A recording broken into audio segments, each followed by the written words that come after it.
السلام علیکم زیم بخت الله جان حسرت او تاسو ګورئ په پښتو پوینټ ټي باندې تر دې دمه خبرونه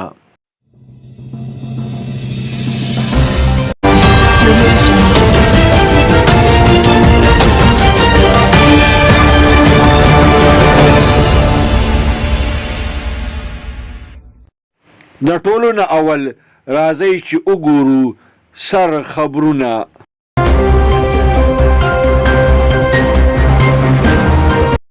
د خیبر پختونخوا وزیر اعلی محمود خان د سیاحت دپاره د ایسوپیز د تیاری حکم ورکړ. دا ایسوپیز به د لاک ډاون په طرز باندې جوړولی شي.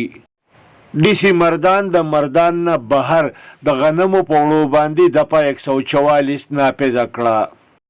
د دپه 144 د لاندې د غنمو په وړو راوړو باندې به مکمله پابندي په دې سلسله کې سرکولر جاری کړی شو. د رمضان المبارک د آخري عشرې او د اختر د پاره سیکیورټي پلان تیار کړی شو. په دې سلسله کې د ډي پی او مردان په دفتر کې خصوصي میټینګ وشو.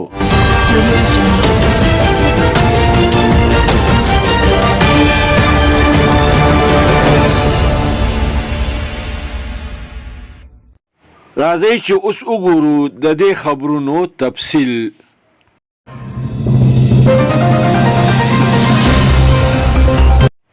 د خیبر پختونخوا وزیر اعلی محمود خان د سیاحت دپاره د لاک ډاون په طرز باندې د ایسوپیز د تیاری حکم جاری کړ.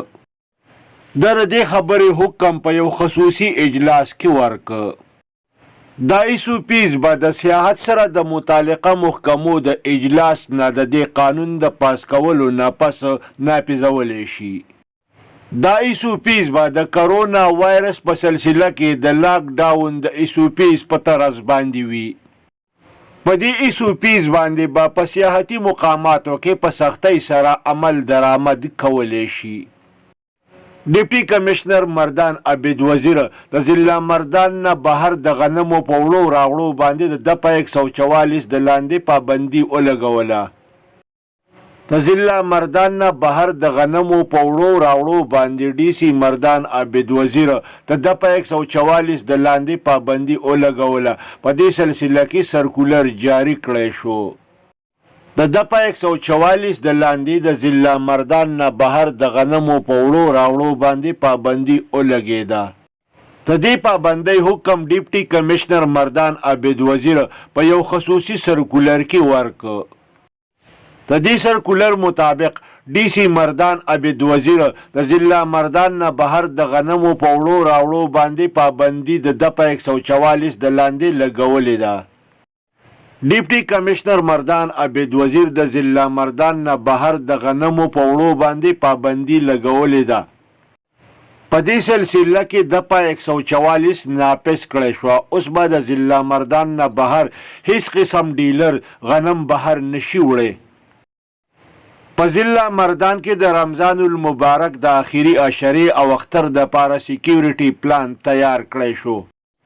په دې سلسله کې د ضلع مردان د ډي پی او سجاد خان په دفتر کې د پولیس افسرانو یو خصوصي اجلاس وشو. په دې اجلاس کې د رمضان المبارک د آخري عشرې او د اختر دپاره سیکیورټي پلان تیار کړی شو. په دې پلان کې د ضلع مردان په داخلي او خارجي لارو باندې د اضافي ناکهبندو فیصله شامله ده. په پلان کې په پوره ضلع مردان کې د ټرافیک د روانۍ دپاره د روټس تعین وکړی شو. د حساسو مقاماتو، جوماتونو او بازارونو د سیکیورټي دپاره د لیډي پولیس خدمات حاصل کړی شو.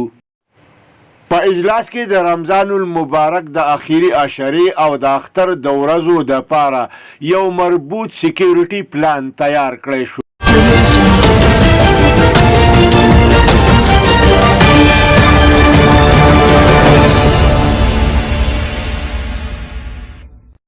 کتونکو پښتو پوینټ ټي وي سبسکرایب کړئ او د دې خبرونو کتل خپل معمول جوړ کړئ.